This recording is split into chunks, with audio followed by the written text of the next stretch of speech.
Los libros de registro del juzgado nunca estuvieron destinados a ser leídos. Apilados en un sótano olvidado del antiguo edificio administrativo del condado de Richmond, estos volúmenes encuadernados en cuero habían sobrevivido incendios, inundaciones y décadas de negligencia deliberada.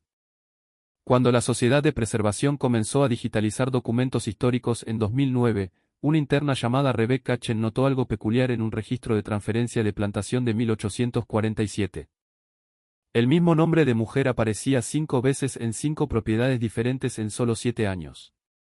Cada entrada venía acompañada de una anotación que hizo que la historiadora se detuviera y llamara a su supervisor. Con hijo recién nacido, el descubrimiento desentrañaría uno de los patrones más perturbadores jamás documentados en los registros de propiedades antebellum. 5 plantaciones, 5 nacimientos, 5 ventas, todo en 7 años, todo involucrando a la misma mujer. La precisión matemática era escalofriante, las implicaciones aún más oscuras. Pero para comprender lo que esos libros de registro revelaban verdaderamente, lo que documentaban con números fríos y lenguaje clínico, debemos retroceder hasta el comienzo.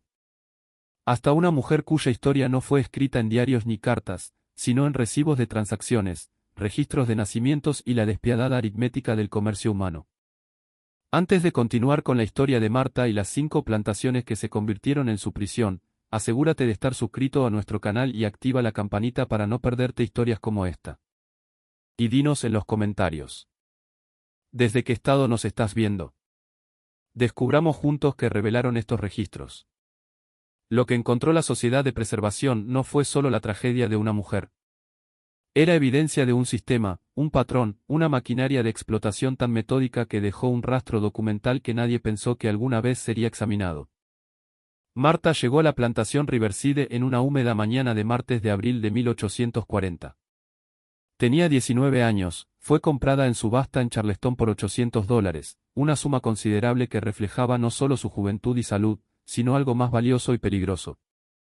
Alfabetización documentada. La factura de venta preservada en los archivos municipales de Charleston enumeraba sus habilidades. Lectura, escritura, aritmética, costura, cocina. En una época en la que enseñar a leer a las personas esclavizadas era ilegal en muchos estados del sur, la alfabetización de Marta la hacía simultáneamente valiosa y amenazante. La subasta se realizó en un almacén de ladrillo cerca del puerto, donde el olor a agua salada se mezclaba con sudor y miedo. Marta estuvo de pie en una plataforma de madera mientras hombres con abrigos finos le examinaban los dientes, las manos, la postura. Le pidieron que leyera pasajes del Charleston Courier. Ella obedeció, con voz firme, los ojos fijos en las palabras y no en los rostros que la observaban. Cuando la puja alcanzó los $800, William Hargrove levantó la mano una última vez y Marta se convirtió en su propiedad. Riverside se extendía por 1.200 acres de fértiles tierras bajas a lo largo del río Savannah, justo al norte de la frontera con Georgia.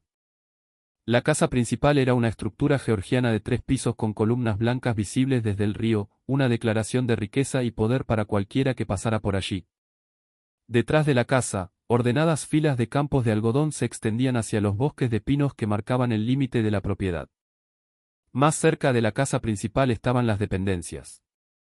La casa de la cocina, la lavandería, almacenes, establos y una fila de pequeñas cabañas donde vivían los trabajadores esclavizados.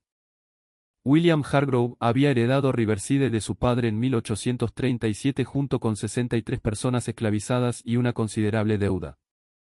A los 32 años, estaba decidido a restaurar la rentabilidad de la plantación mediante lo que él llamaba prácticas modernas de gestión. Llevaba meticulosos libros de contabilidad que documentaban cada bala de algodón, cada libra de semilla, cada dólar gastado y ganado. También mantenía registros detallados de su propiedad humana. Nombres, edades, habilidades, compras, ventas, nacimientos y muertes, todo anotado en pulcras columnas de tinta negra. El libro de Riverside registró la llegada de Marta con típica brevedad. 14 de abril de 1840. Marta, mujer, 19 años, comprada en subasta de Charleston. Costo: $800. Habilidades: trabajo doméstico alfabetizado. Asignada a la casa principal bajo supervisión de la SRA. Hargrove. El personal de la casa principal constaba de 9 personas. Una cocinera, 2 ayudantes de cocina, 3 sirvientas, 2 lavanderas y un muchacho de establo que también cuidaba el jardín. Marta fue asignada a trabajar bajo la supervisión directa de Ellen Hargrove, la esposa de William, una mujer delgada de 30 años con labios permanentemente fruncidos y reputación de severidad piadosa. La SRA. Hargrove dirigía la casa con precisión militar, insistiendo en silencio absoluto durante las comidas, obediencia inmediata a todas las órdenes y gratitud visible por la caridad cristiana de tener casa, comida y ropa. El día de Marta comenzaba antes del amanecer. Se levantaba en la oscuridad previa al alba, se vestía con el áspero vestido de algodón y delantal que constituían su uniforme, y corría a la casa principal para encender las chimeneas de los dormitorios y la sala. Para cuando la familia Hargrove despertaba, la casa debía estar caliente, el agua debía estar calentada y el desayuno debía estar en preparación. Sus mañanas se dedicaban a limpiar dormitorios, hacer camas con esquinas hospitalarias que la SRA. Hargrove inspeccionaba con una regla, quitar el polvo a los muebles y pulir la platería. Las tardes significaban lavandería. Calentar agua, frotar sábanas en tablas de lavar, colgar todo para secar, planchar con pesadas planchas calentadas en la estufa. Las noches significaban servir la cena, limpiar el comedor y la cocina, y preparar la casa para la noche. Rara vez terminaba antes de las 9 o las 10, y luego tenía que caminar de regreso a su cabaña en los cuarteles, exhausta, para desplomarse en su jergón, hasta que el ciclo comenzaba de nuevo antes del amanecer. El trabajo era implacable, pero Marta lo soportaba. Había aprendido a sobrevivir desde temprana edad. Nunca mirar directamente a los ojos, pero nunca parecer desafiante. Moverse rápido pero sin parecer frenética. Hablar solo cuando se le hablaba. Anticipar las necesidades antes de que fueran expresadas. Volverse invisible excepto cuando se la necesitaba. Al principio no hizo amigas entre las otras sirvientas de la casa, entendiendo que la cercanía significaba vulnerabilidad. Observaba, aprendía los ritmos del hogar e intentaba hacerse lo más valiosa y anodina posible. Lentamente, las otras sirvientas comenzaron a aceptar su presencia. Estaba Dina, la cocinera principal, una mujer de unos 50 años cuya habilidad con comidas elaboradas había hecho famosa a Riverside entre la clase de plantadores locales. Estaba Esther, de 23 años, que trabajaba en la cocina y tenía 2 niños pequeños en los cuarteles. Estaba Clara, de 16, nerviosa y rápida, que había sido asignada a la lavandería después de demostrar ser demasiado torpe para servir en la mesa. Estas mujeres hablaban con Marta en fragmentos. Una advertencia sobre los estados de ánimo de Hargrove, consejos sobre qué tareas priorizar, pequeños gestos de solidaridad que no podían expresarse completamente, pero que se entendían de todos modos. 3 meses después de la llegada de Marta, en julio, llegó un nuevo capataz a Riverside. Se llamaba Doug Carmichael, un hombre de 35 años con cabello rojizo y un rostro curtido por años de trabajo al aire libre. Hargrove lo había contratado de una plantación en Carolina del Sur, atraído por la reputación de Carmichael de aumentar la productividad y mantener la disciplina. Carmichael se mudó a la casa del capataz, una pequeña cabaña cerca de los establos, y comenzó a implementar nuevos sistemas. Horarios de trabajo más tempranos, descansos para comer más cortos, contabilidad más estricta del algodón recolectado y castigo inmediato por cualquier pereza percibida. En pocos días, Carmichael comenzó a prestarle una atención inusual a Marta. Empezó de forma sutil. Aparecía cerca de la casa de la cocina cuando Marta llevaba agua. La observaba colgar la ropa, colocándose justo en su visión periférica. Comenzó a encontrar razones para convocarla a tareas. Llevar mensajes a los trabajadores del campo, revisar inventarios y edificios de almacenamiento, tareas que la alejaban de la casa principal y de las miradas vigilantes de las otras sirvientas. Las otras mujeres lo notaron inmediatamente.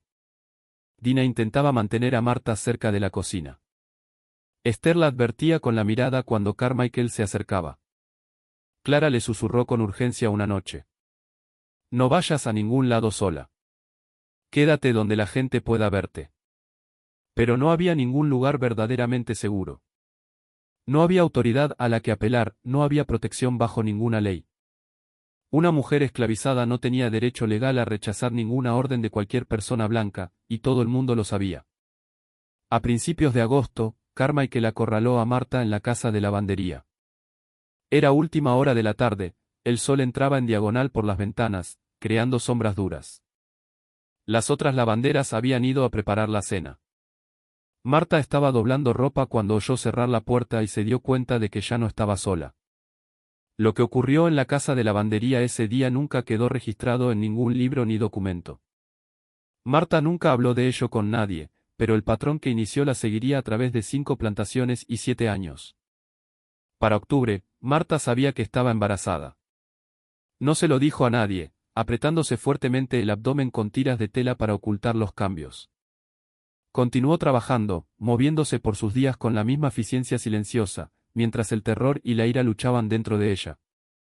Sabía lo que significaba el embarazo. Lo había visto antes, había escuchado las historias susurradas entre las mujeres esclavizadas sobre niños nacidos y vendidos, sobre madres separadas de sus bebés, sobre la particular vulnerabilidad de dar a luz a un hijo cuyo padre era un hombre blanco.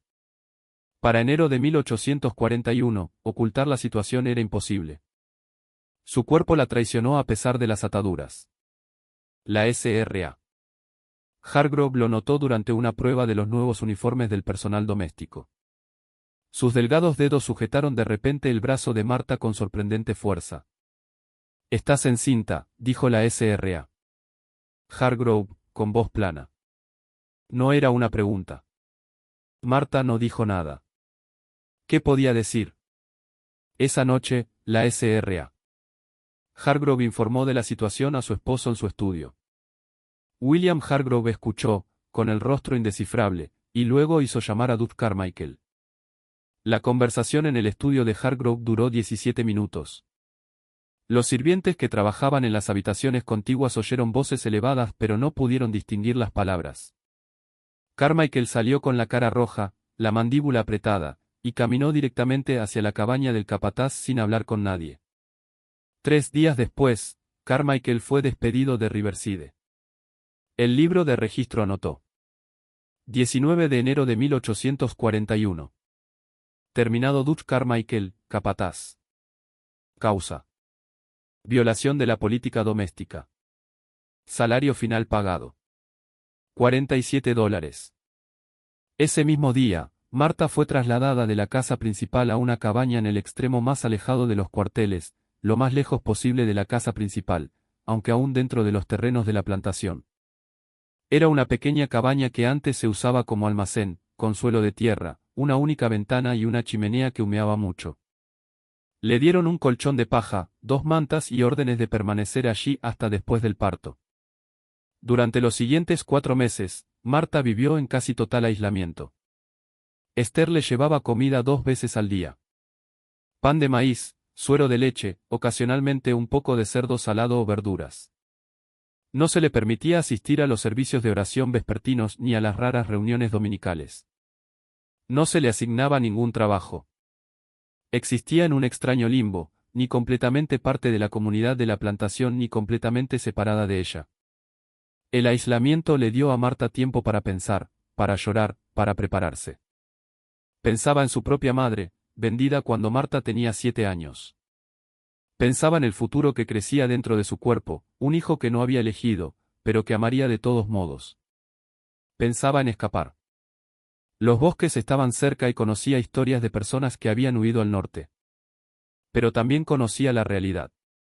Sabuesos, patrullas de esclavos, los brutales castigos para quienes eran capturados intentando huir. El 3 de mayo de 1841, Marta entró en trabajo de parto. El parto fue atendido por la tía Sara, una anciana esclavizada que servía como partera de la plantación. El trabajo de parto duró 14 horas. En la cabaña sin ventanas, iluminada solo por una vela y la chimenea, Marta trajo al mundo a su hija mientras la lluvia primaveral golpeaba el tejado. El registro de nacimiento de la plantación conservado en el libro de Riverside decía: 3 de mayo de 1841. Niña nacida de Marta, sirvienta de la casa. Niño sano, peso aproximado 7 libras. Madre recuperada del parto. Padre desconocido. Marta llamó a su hija Sara, en honor a la partera que se quedó con ella durante toda la larga noche. El nombre nunca fue inscrito en ningún registro oficial. Durante 6 preciosas semanas, Marta permaneció en la cabaña con su hija. La sostenía, La amamantaba, le cantaba en susurros, memorizaba cada detalle de su pequeño rostro. Esas fueron las únicas 6 semanas en la vida de Sara en las que conocería la atención exclusiva de su madre, en las que Marta pudo simplemente ser su madre sin que el aplastante peso de la esclavitud determinara cada momento. Luego, en una húmeda mañana de finales de junio, William Hargrove apareció en la cabaña de Marta acompañado de un hombre al que nunca había visto antes. El hombre llevaba un abrigo fino a pesar del calor y portaba un maletín de cuero repleto de papeles. Era Vernon Hughes, un traficante de esclavos que operaba entre Charleston y Augusta, comprando y vendiendo seres humanos con la eficiencia casual de quien comercia con ganado. Permanecieron fuera de la cabaña varios minutos. Marta, dentro con Sara, podía verlos a través de la ventana.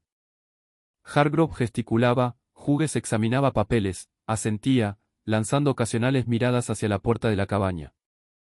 La transacción se estaba finalizando con Marta a solo unos pies de distancia, como si no fuera una persona con pensamientos y sentimientos, sino simplemente mercancía siendo transferida entre propietarios. Finalmente, Hargrove llamó a la puerta de la cabaña. Marta abrió, sosteniendo a Sara cerca. Marta, dijo Hargrove con voz de negocios, tú y la niña han sido vendidas. El señor Hughes las transportará a una nueva situación. Tienes 30 minutos para recoger tus pertenencias. El libro de la plantación registró. 28 de junio de 1841. Venta de Marta, 20 años, e hija lactante a Hughes Trading Company, Charleston. Precio de venta. $750. Motivo de la venta. Reasignación disciplinaria. Ingresos aplicados al fondo operativo de la finca. A Marta le dieron exactamente 30 minutos. Envolvió a Sara en la tela más limpia que tenía, recogió sus pocas pertenencias. Un peine, un vestido de repuesto, una pequeña cruz de madera que Esther le había dado en secreto, y salió de la cabaña. Esther y Dina estaban de pie a lo lejos, sin hablar, sin acercarse, pero siendo testigos. Sus rostros decían lo que sus voces no podían. Lo siento. Lo siento tanto. Que Dios esté contigo. Marta subió a la parte trasera del carro de Vernon Hughes. Ya había 3 personas esclavizadas más allí. 2 hombres y una mujer, todos con aspecto aturdido, todos recientemente comprados de fincas cercanas. El carro se alejó de Riverside, sus ruedas crujiendo sobre la grava del camino. Marta miró hacia atrás una vez a la plantación que había sido su hogar durante 14 meses. Vio las columnas blancas de la casa principal brillando bajo el sol de la mañana. Vio los campos donde hombres y mujeres ya trabajaban en el algodón. Vio los cuarteles donde había vivido esos primeros meses y la cabaña aislada donde había dado a luz. Nunca volvería a ver Riverside. Pero en un sentido terrible, nunca la abandonaría. Lo que había ocurrido allí, la atención, la violencia, el embarazo, el nacimiento, la venta, se convertiría en el patrón que definiría los siguientes 7 años de su vida. Mientras el carro avanzaba dando tumbos hacia el norte, Sara dormía en los brazos de Marta, sin saber que su nacimiento acababa de costarle todo a su madre, sin saber que ambas estaban a punto de convertirse en piezas de un cruel juego que se jugaría a lo largo de 5 plantaciones en 4 estados. Este era solo el comienzo del viaje de Marta. La primera plantación había establecido el patrón. 4 más la esperaban, cada una siguiendo el mismo terrible guión. Los libros de registro del juzgado documentarían cada transacción con perfecta precisión, pero nunca registrarían el costo humano. El viaje en carro desde Riverside hasta la finca Fairmont duró 3 días y cubrió casi 90 millas a través de los bosques de pinos y las colinas de arcilla roja de Georgia. Vernon Hughes era un hombre eficiente que operaba con horarios estrictos y márgenes de ganancia estrechos. Solo se detenía cuando era necesario. Breves descansos para abrevar a los caballos, compras rápidas de pan de maíz y carne salada para su carga, pernoctaciones en tabernas al borde del camino donde las personas esclavizadas eran encerradas en cobertizos de almacenamiento mientras Hughes dormía en una cama. Durante este viaje Marta aprendió que ella y los demás no estaban siendo transportados a un comprador específico. Eran mercancía. Hughes se detenía en plantaciones a lo largo de su ruta, presentando su mercancía a posibles compradores, negociando precios y realizando ventas cuando surgían oportunidades. Era una aritmética horrible. Hughes había comprado a Marta y Sara por $750 a Hargrove, y necesitaba venderlas por más para obtener ganancia. Cada día de comida y alojamiento consumía sus márgenes. Al tercer día, el carro de Hughes giró por un largo camino bordeado de robles hacia una casa sustancial. Esta era la finca Fairmont, una plantación de tabaco en el centro de Georgia propiedad de los hermanos Charles y Edmund Beaumont. La propiedad había estado en la familia Beaumont durante 2 generaciones. Aunque las malas cosechas recientes y la caída de los precios del tabaco los habían obligado a operar con menos trabajadores y presupuestos más ajustados que los que había disfrutado su padre, Hughes tenía una reunión preacordada con Charles Beaumont, quien había enviado palabra a través de un comerciante local de que estaba interesado en comprar una sirvienta alfabetizada. Cuando llegó el carro, Charles Beaumont salió de la casa, un hombre corpulento de 50 años con cabello ralo y un aire de preocupación perpetua. Su hermano menor, Edmund, apareció desde el granero del tabaco, limpiándose las manos en los pantalones. La negociación tuvo lugar en el patio delantero de la casa principal con Marta de pie cerca, sosteniendo a la pequeña Sara de 8 semanas. Hughes presentó la documentación de Marta. Prueba de compra desde Riverside, anotación de su alfabetización y habilidades domésticas, garantías de su salud y temperamento. Charles Beaumont le pidió a Marta que leyera en voz alta un circular de comprador de tabaco. Ella obedeció, con voz firme a pesar del agotamiento de 3 días de viaje. La discusión del precio duró 20 minutos. Hughes quería $850, un aumento de $100. Charles argumentó que una mujer con un bebé era menos valiosa que una mujer sola, que el niño sería una carga para los recursos durante años antes de ser lo suficientemente mayor para trabajar, que los tiempos eran difíciles y que no podía permitirse extravagancias. Se conformaron con $650. El libro de Fairmont registró la llegada de Marta. 2 de julio de 1841. Comprada una mujer negra, Marta, 20 años, con hija lactante de aproximadamente 8 semanas. Propietario anterior. Plantación Riverside vía Hughes Trading Company. Precio de compra. $650. Habilidades documentadas. Lectura, escritura, servicio doméstico. Asignación. Trabajo de campo, cultivo de tabaco. Trabajo de campo. Las 2 palabras golpearon a Marta como un golpe físico. En Riverside, a pesar de todo, había sido personal de la casa. Trabajo duro, sin duda, pero protegida de lo peor del clima, con comida y ropa ligeramente mejores que los trabajadores de campo. Trabajo de campo significaba las cuadrillas, el sol, el látigo del capataz, el ritmo brutal de siembra y cosecha, y con una hija lactante a su cargo. Charles Beaumont notó la reacción de Marta y la malinterpretó. Harás lo que se te ordene, dijo bruscamente. Tu alfabetización no te exime del trabajo honesto. Te unirás a las cuadrillas de tabaco mañana por la mañana. Fairmont era diferente a Riverside en casi todos los sentidos.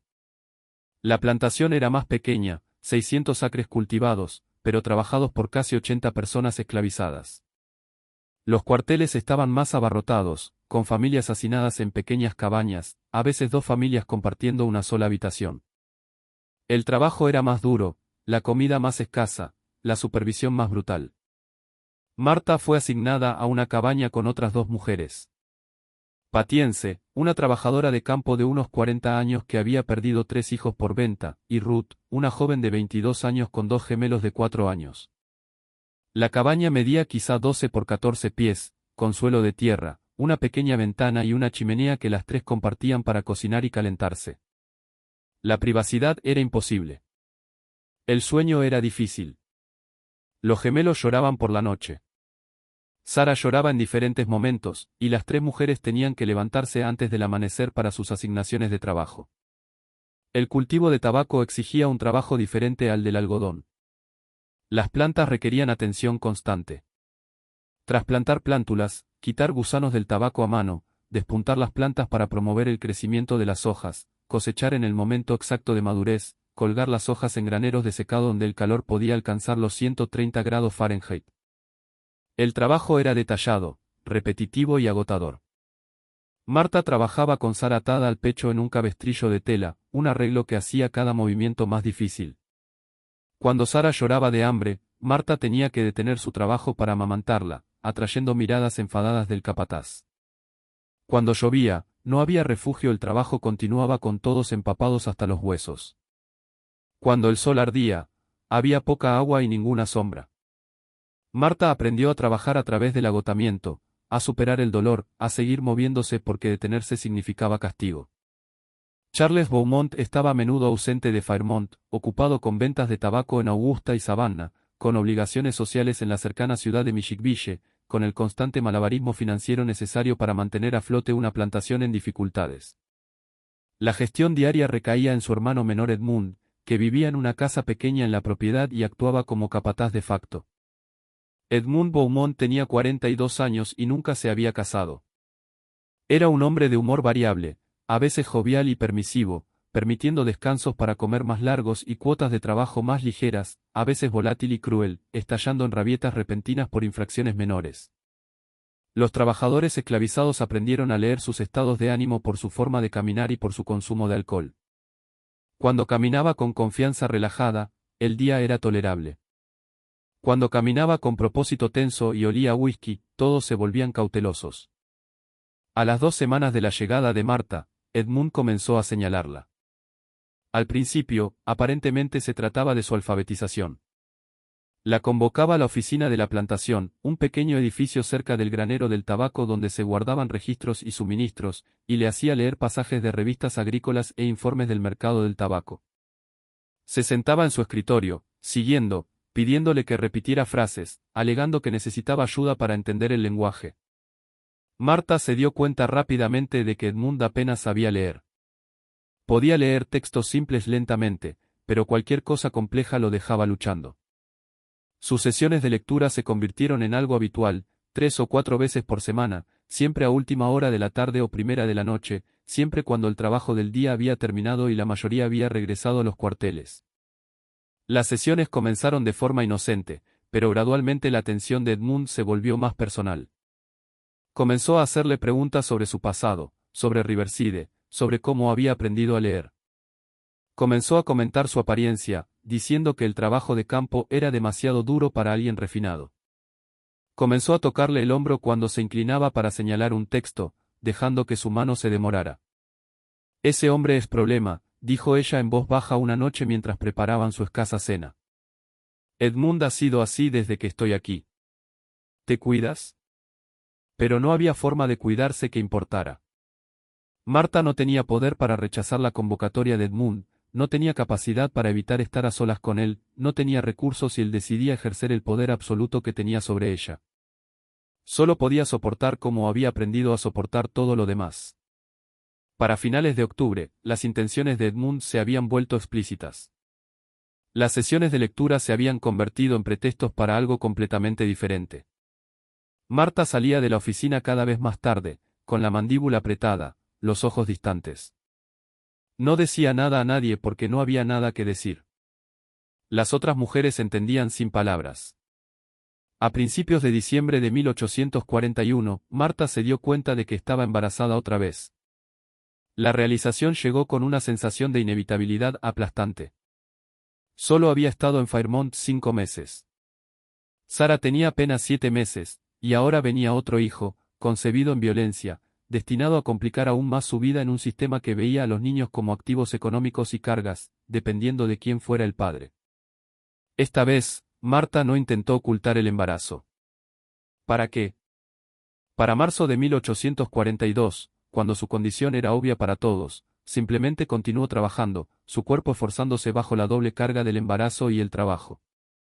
Trabajó en los campos de tabaco hasta los 8 meses de embarazo, hasta que el capataz que supervisaba las cuadrillas, un hombre llamado Foster que Edmund había contratado para la supervisión directa del campo, finalmente la pasó a trabajos más ligeros. Acarrear agua, cocinar para las cuadrillas del campo, limpiar el granero del tabaco. A finales de mayo, Charles Beaumont regresó de un largo viaje a Savannah. En 2 días, le llegó la noticia del embarazo de Marta.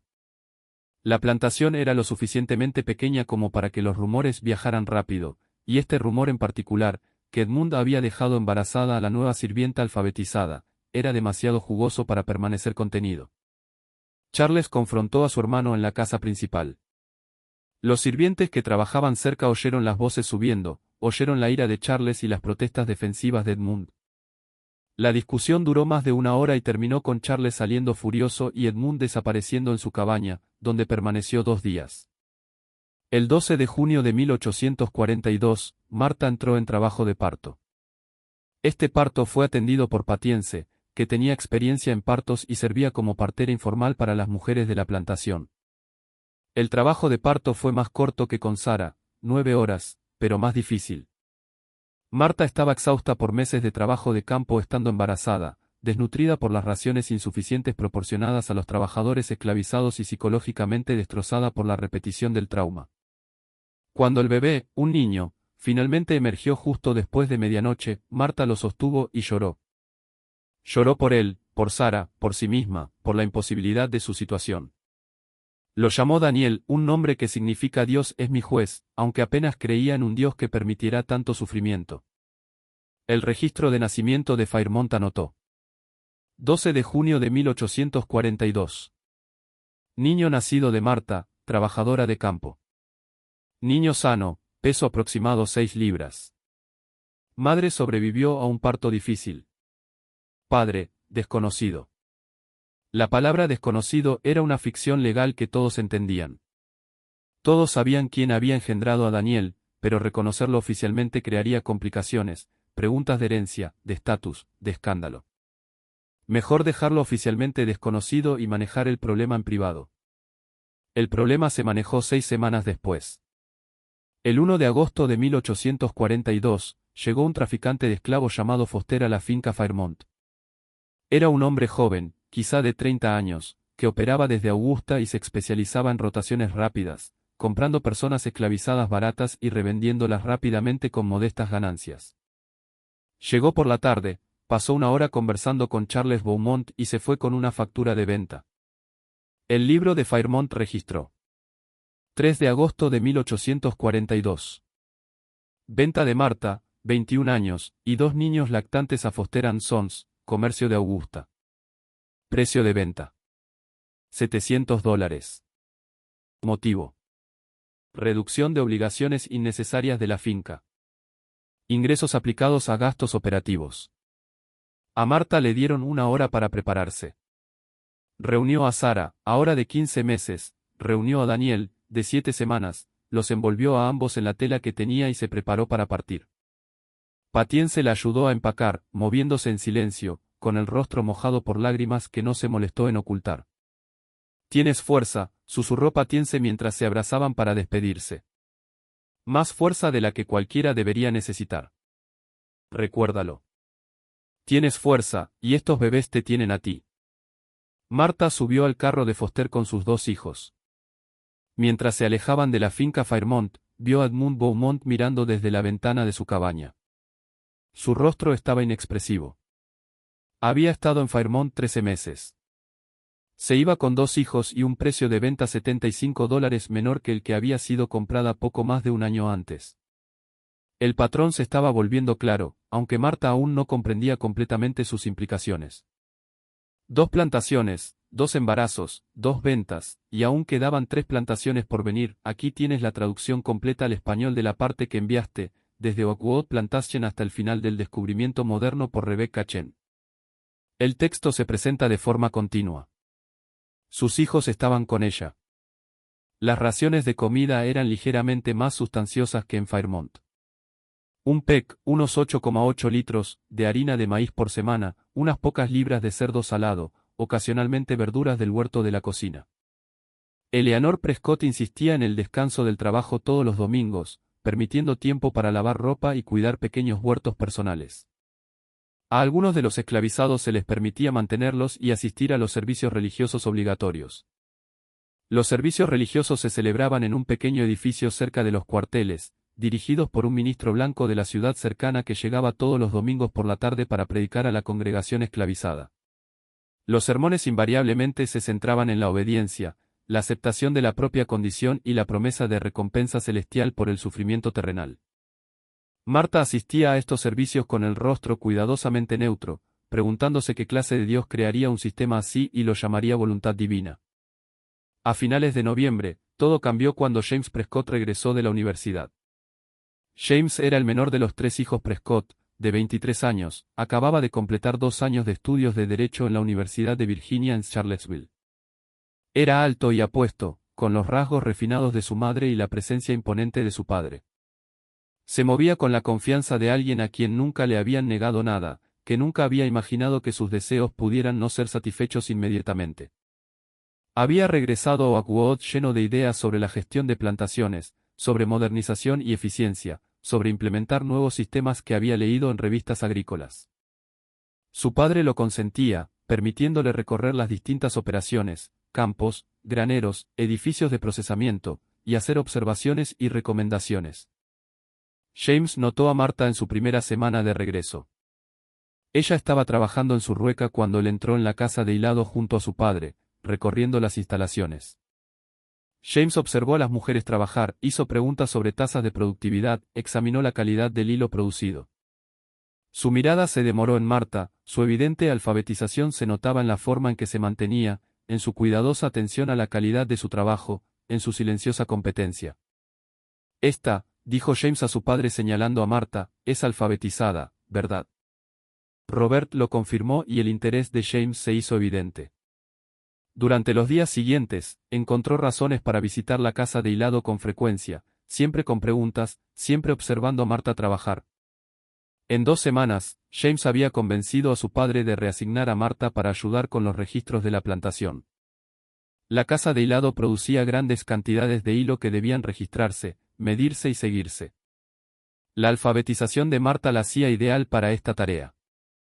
Le asignaron un escritorio en la pequeña oficina adjunta a la casa de hilado y se le encomendó mantener los registros diarios de producción, anotando la cantidad y calidad del hilo producido por cada trabajadora. La asignación parecía un ascenso, un trabajo ligeramente menos exigente físicamente, un reconocimiento de sus habilidades. Pero Marta sintió un temor inmediato. La oficina estaba aislada, separada de la sala principal de hilado donde trabajaban las demás mujeres, y James Prescott encontraba muchas razones para pasar tiempo en esa oficina. Al principio, su interés parecía genuinamente centrado en el trabajo. Revisaba los registros de Marta, hacía preguntas detalladas sobre productividad, le pedía que leyera pasajes de revistas agrícolas sobre fabricación textil, discutía formas de mejorar la eficiencia. Marta respondía con cuidado, navegando el terreno peligroso entre demostrar competencia y no parecer demasiado inteligente, demasiado independiente. Pero gradualmente, inevitablemente, la atención de James se volvió personal. Comenzó a llegar a la oficina a última hora de la tarde, después de que las demás mujeres hubieran terminado su turno. Se sentaba cerca de Marta mientras ella explicaba las entradas del registro, su brazo rozando el de ella. Comenzó a hacer comentarios sobre su apariencia, su voz, su inteligencia, comentarios que hacían que la piel de Marta se erizara, aunque se obligaba a aceptarlos sin reacción visible. Para Navidad de 1842, la pretensión de interés profesional se había derrumbado por completo. Las visitas de James a la oficina se volvieron descaradamente inapropiadas. La puerta se cerraba, sus órdenes eran explícitas. Marta no tenía recurso, ni protección, ni posibilidad de negarse. Era propiedad. Él era el hijo del propietario. La aritmética del poder era absoluta. Intentó evitar quedarse a solas, intentó cronometrar su trabajo para marcharse antes de sus visitas vespertinas, intentó llevar a sus hijos consigo como disuasión. Nada funcionó. James simplemente ordenaba que regresara a la oficina, que dejara a los niños con otra mujer, que cumpliera con sus demandas. Para marzo de 1843, Marta se dio cuenta de que estaba embarazada otra vez, la tercera vez en menos de 3 años. Este embarazo fue diferente desde el principio. Marta cayó enferma en su 4.º mes, desarrollando una fiebre que duró semanas. Se volvió demasiado débil para trabajar, confinada a su cabaña, su cuerpo luchando por sostenerse a sí misma y al embarazo mientras combatía la infección. Sara, ahora de 2 años, intentaba cuidar a su hermano menor Daniel, trayéndole agua a Marta, acariciándole la cara como había visto hacer a los adultos cuando alguien estaba enfermo. Eleanor Prescott, ya fuera por genuina preocupación o por miedo a perder una propiedad valiosa, hizo trasladar a Marta a una cabaña cerca de la casa principal donde pudiera ser vigilada más de cerca. Se llamó a un médico, el Dr. Mitchell de la ciudad cercana, un gasto extraordinario para una persona esclavizada, pero considerado necesario para proteger la inversión de la familia Prescott. El Dr. Mitchell diagnosticó a Marta una neumonía grave complicada por el embarazo. Prescribió quinina, reposo en cama y comida nutritiva, lujos raramente concedidos a los esclavizados. Durante 6 semanas, Marta osciló entre la vida y la muerte, con la fiebre subiendo y bajando, su cuerpo debilitándose, mientras Eleanor Prescott supervisaba sus cuidados con severa eficiencia. Lentamente, dolorosamente, Marta se recuperó. Para junio ya era capaz de sentarse, de comer sin ayuda, de volver a sostener a sus hijos. El embarazo había sobrevivido, aunque Marta había perdido mucho peso y seguía débil. En septiembre de 1843, tras un parto difícil de 36 horas, Marta dio a luz a otra hija. El parto fue atendido por el Dr. Mitchell, otro gasto sin precedentes porque la enfermedad previa había dejado a todos preocupados por posibles complicaciones. El bebé nació pequeño pero sano, pesando quizás 5 libras y media.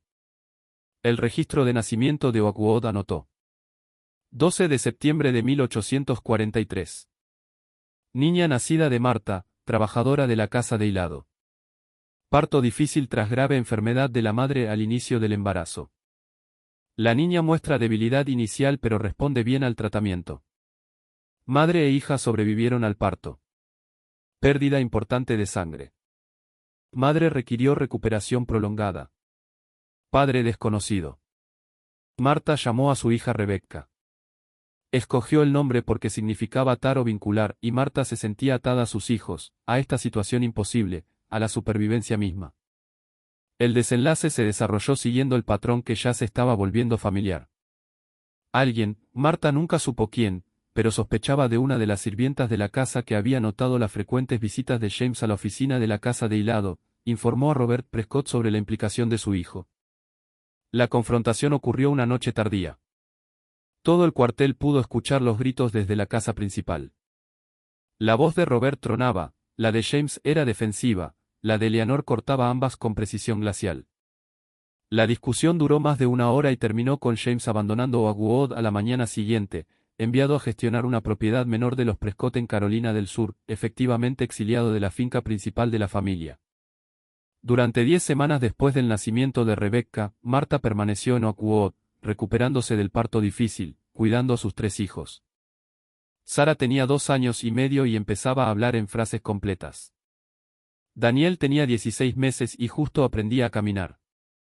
Rebecca era recién nacida y demandaba atención constante. Marta se permitió esperar brevemente que tal vez le permitieran quedarse en Oakwood, que tal vez los Prescott consideraran su servicio lo suficientemente valioso como para pasar por alto su complicada historia. Tal vez el patrón finalmente se rompería. Entonces, en una fría mañana de finales de noviembre, llegó un traficante de esclavos bien vestido llamado Oswald a Oakwood. Pasó 2 horas conversando con Robert Prescott, examinando documentos, negociando términos.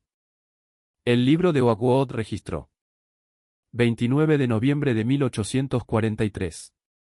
Venta de Marta, 22 años, y 3 niños de 2 años 6 meses, 1 año 4 meses y 10 semanas a Worth Acquisitions, Charleston.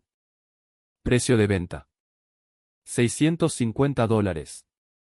Motivo: reasignación de activos por necesidades cambiantes del hogar. Ingresos aplicados al fondo de expansión de la finca.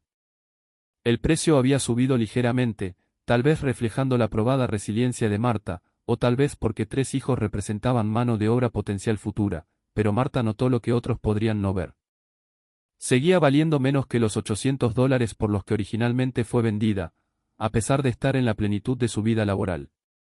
Marta reunió a sus 3 hijos, sus escasas pertenencias y se preparó para partir por 4ª vez. Mientras el carro de Ashworth rodaba por el camino de robles que alejaba de Oakwood, Marta miró hacia atrás a la plantación que había prometido estabilidad pero solo entregó otra iteración del mismo patrón. 3 plantaciones, 3 embarazos, 3 ventas, y ella seguía teniendo solo 22 años. Lo que Marta aún no comprendía plenamente era que cada venta la hacía menos valiosa. Cada hijo la marcaba como problemática. Cada embarazo creaba un rastro documental que la seguiría a través de los libros y registros del comercio doméstico de esclavos. Estaba siendo sistemáticamente devaluada, convertida de sirvienta premium en mercancía dañada, todo por crímenes cometidos contra ella sobre los que no tenía poder para impedir. 2 plantaciones más la esperaban. El patrón no había terminado. El territorio de Ashworth cubría una vasta región desde Charleston a través de Georgia hasta Alabama, siguiendo las rentables rutas comerciales donde el algodón era rey y la mano de obra esclavizada era el fundamento de la riqueza. Era un operador más sofisticado que Foster, mejor vestido, con más contactos, clientela de alto nivel. Se especializaba en mercancía de calidad. Personas esclavizadas con habilidades, entrenamiento u otros atributos que alcanzaban precios premium entre plantadores ricos. La situación de Marta era complicada. Por un lado, su alfabetización y habilidades domésticas la hacían teóricamente valiosa. Por otro lado, 3 niños menores de 3 años la hacían inmediatamente menos atractiva para la mayoría de los compradores, y su historial, visible en el rastro de ventas y transferencias que aparecía en su documentación, planteaba preguntas que Ashworth debía manejar con cuidado. La solución fue comercializar a Marta como unidad familiar para un tipo muy específico de comprador. Plantadores ricos que podían permitirse asumir la carga a corto plazo de niños pequeños a cambio de valor laboral a largo plazo y que se enorgullecían de su benevolencia al no separar familias. Ashworth transportó a Marta y sus hijos a su instalación principal en Charleston, donde pasaron 3 semanas mientras él buscaba al comprador adecuado. La instalación era un gran edificio de ladrillo cerca del mercado de esclavos, dividido en celdas donde las personas esclavizadas esperaban venta. Marta y sus hijos fueron mantenidos en una habitación con otras 8 mujeres y sus hijos, todos esperando, todos intentando no pensar en lo que vendría después. Finalmente, a mediados de diciembre de 1843, Ashworth aseguró un comprador. Jonathan Whitfield, propietario de la plantación Cedar Hills en el este de Alabama, uno de los hombres más ricos del territorio. Cedar Hills era la propiedad más grande que Marta había encontrado hasta entonces. 1.800 acres de tierra algodonera de primera, casi 300 trabajadores esclavizados y una casa principal que parecía sacada de un cuento. Jonathan Whitfield había heredado la plantación de su padre y la había expandido mediante astutas inversiones en tierras y futuros de algodón. A los 54 años era viudo. Su esposa había muerto en el parto 8 años antes, y dirigía su vasta operación con meticulosa atención al detalle y un sentido del orden férreo. Whitfield tenía requisitos específicos. Quería una mujer alfabetizada para ayudar con la correspondencia y los registros del hogar. Estaba dispuesto a aceptar niños como parte del arreglo, siempre que eventualmente contribuyeran a la fuerza laboral de la plantación. Ashworth le aseguró que Marta cumplía perfectamente estos requisitos. La venta se completó por correspondencia, con Ashworth transportando a Marta y sus hijos hacia el oeste hasta Alabama. El viaje duró una semana, la mayor distancia que Marta había recorrido hasta entonces, alejándola cada vez más de las Carolinas y Georgia que había conocido. Los registros de Cedar Hills muestran. 20 de diciembre de 1843. Compra de una mujer Marta, 22 años, con 3 niños pequeños de 2 años 6 meses, 1 año 5 meses y 11 semanas. Propietario anterior. Ashworth Acquisitions vía Plantación Oakwood, Georgia. Precio de compra. $600. Habilidades. Alfabetización, correspondencia. Asignación. Servicio doméstico en casa principal. Niños alojados en cuarteles de guardería. Notación especial. Prima pagada por habilidades de alfabetización. Compra aprobada personalmente por J. Whitfield. Por primera vez en su vida, Marta fue separada de sus hijos. Cedar Hills era tan grande que las diferentes funciones estaban estrictamente segregadas. El personal de la casa principal vivía en pequeñas habitaciones en un edificio anexo detrás de la casa. Los trabajadores de campo vivían en los cuarteles a 1/4 de milla de distancia, y los niños demasiado pequeños para trabajar vivían en los cuarteles de guardería, un gran edificio supervisado por 3 mujeres esclavizadas ancianas que cuidaban de docenas de niños mientras sus padres trabajaban en otros lugares de la plantación. A Marta le asignaron una pequeña habitación en el edificio de los sirvientes, apenas lo suficientemente grande para una cama estrecha y un pequeño baúl, mientras que Sara, Daniel y Rebecca fueron llevados a la guardería. Solo se le permitía visitarlos los domingos por la tarde, y la separación era desgarradora. Sara, ahora casi de 3 años, no entendía por qué mamá no podía quedarse con ellos. Lloraba cada vez que Marta tenía que irse, aferrándose a sus faldas, suplicándole que no se fuera. Daniel, de 18 meses, miraba a Marta irse con ojos confundidos.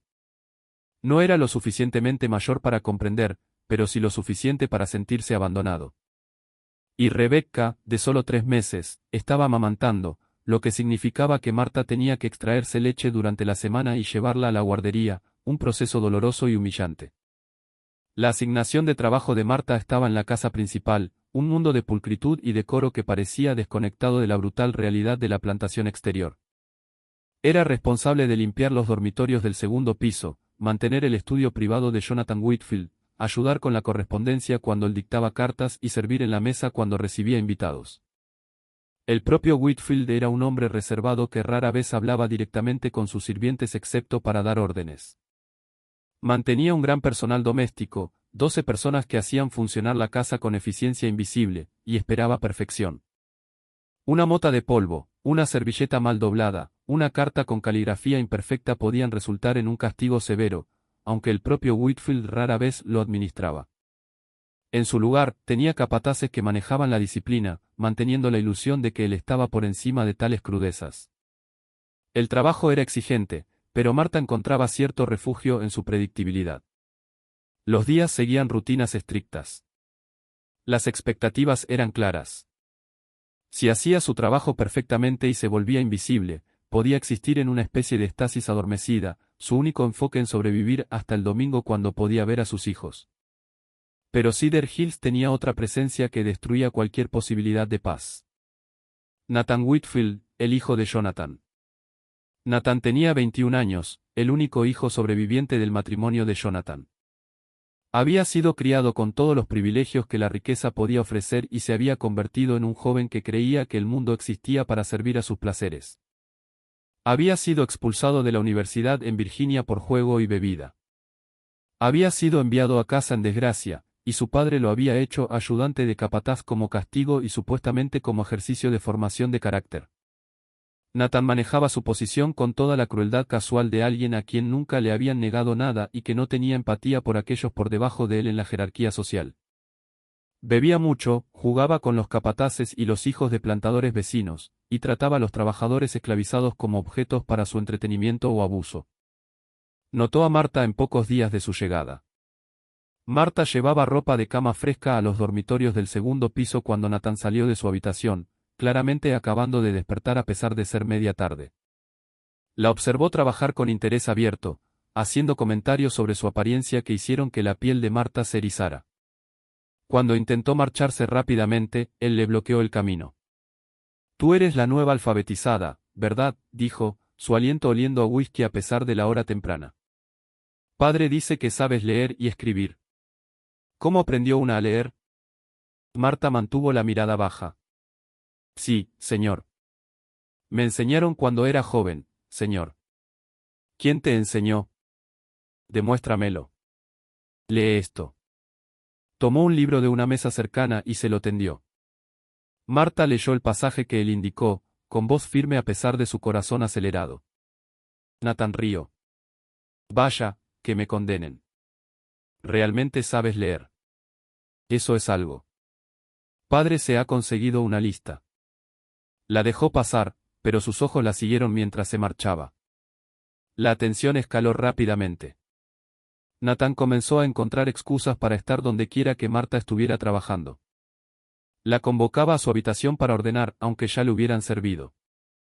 Le ordenaba leerle libros o periódicos, sentándose demasiado cerca, tocándola bajo el pretexto de señalar el texto. Las otras sirvientas de la casa advertían a Marta con miradas y silencio cuidadoso. Era territorio conocido. Habían visto a Nathan fijarse en mujeres antes, habían visto qué pasaba cuando decidía que quería algo. Marta intentó todas las estrategias que conocía para evitarlo. Trabajar más rápido para terminar antes de que apareciera, quedarse en grupos con otras sirvientas, hacerse tan invisible que quizás se olvidara de ella. Nada funcionó. Nathan había decidido que le interesaba, y en su mundo su interés era lo único que importaba. Para la primavera de 1844, lo inevitable había sucedido. Marta estaba embarazada por cuarta vez. El agotamiento era abrumador. 4 embarazos en menos de 4 años, 3 niños pequeños a los que apenas podía ver, demandas constantes de trabajo y ahora otro hijo en camino. Marta sintió que se rompía de formas que antes no se había permitido sentir. Consideró huir. Los bosques alrededor de Cedar Hills eran densos, y había oído historias susurradas de personas que habían escapado y llegado al norte. Pero tenía 3 hijos en la guardería. No podía llevarlos consigo.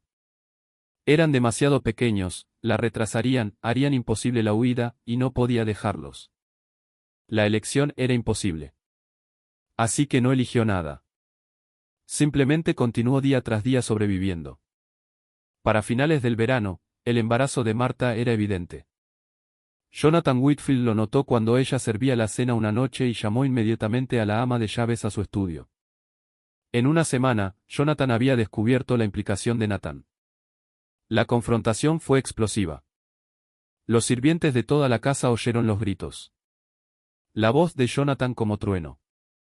La voz de Nathan defensiva y desdeñosa.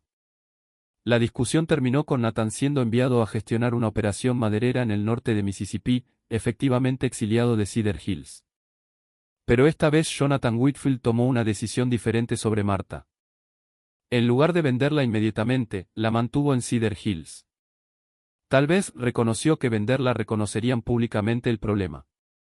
Tal vez calculó que era lo suficientemente valiosa como para conservarla a pesar de las complicaciones.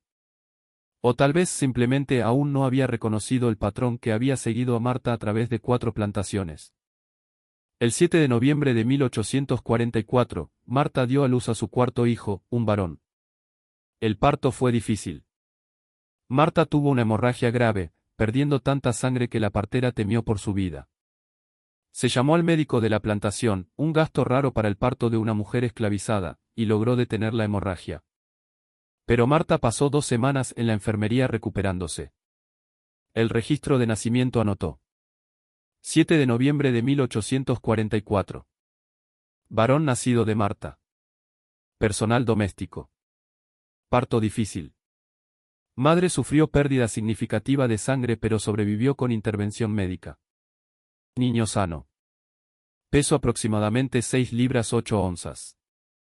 Padre desconocido. Costos médicos. $18, cargados a la cuenta médica de la plantación. Marta llamó a su hijo Joshua, que significa Dios es salvación. Aunque se sentía más lejos de la salvación que nunca. Durante la recuperación de Marta en la enfermería, Cedar Hills tomó una decisión sobre sus hijos mayores. Sara, ahora de 3 años y medio, fue considerada lo suficientemente mayor para comenzar trabajos ligeros.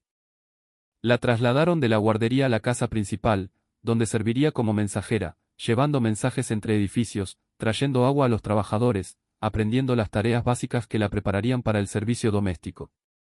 Marta se enteró cuando finalmente dejó la enfermería y encontró a Sara trabajando en la casa de la cocina, sus pequeñas manos lavando verduras bajo la supervisión de la cocinera principal. El rostro de Sara se iluminó al ver a su madre, pero no le permitieron detener su trabajo. Solo pudieron intercambiar miradas y Marta tuvo que continuar con su propia asignación, con el corazón roto.